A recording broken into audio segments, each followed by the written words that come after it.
চাঁদরাত ঘিরে বর্ণিল আয়োজনে উৎসবে মাতে রাজধানীবাসী। শিল্পকলা একাডেমির কনসার্ট আর মেহেদি উৎসবে যোগ দেয় শিশুসহ নানা বয়সের মানুষ।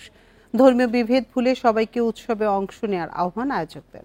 এই ঈদে জামা জুতো অ্যাক্সেসরিজের ডিসকাউন্ট।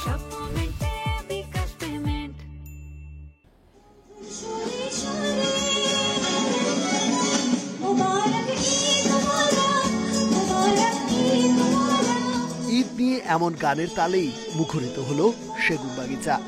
শিল্পকলা একাডেমির নন্দন চত্বরে এ আয়োজনে অংশ নেন বিভিন্ন এলাকার মানুষ। ঢাকায় ঈদের দিনে আনন্দ মিছিলের ইতিহাস থাকলেও চাঁদ রাতের আয়োজন নিয়ে খুব একটা জানা যায় না। সে অর্থে এবারই প্রথম এ রাত উদযাপনে অনুষ্ঠান করল শিল্পকলা একাডেমি। কনসার্টের পাশাপাশি আয়োজন ছিল মেহেদি উৎসবের। শিশু থেকে নানা বয়সী নারীরা এতে অংশ নেন। এই অনুষ্ঠান মন ছুঁয়েছে নগরবাসীর।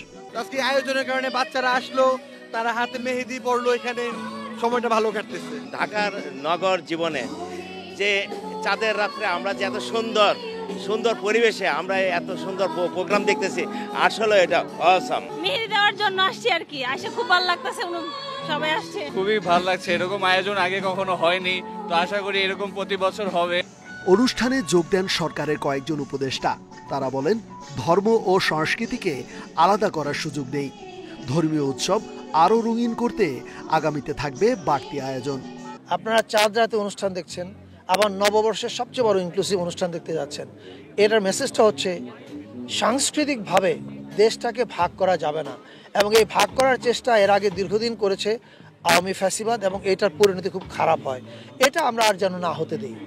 সংস্কৃতি উপদেষ্টা আরও বলেন, বিগত বছরগুলোয় ফ্যাসিবাদের কারণে এসব উৎসব ভুলতে বসেছিল রাজধানীর মানুষ।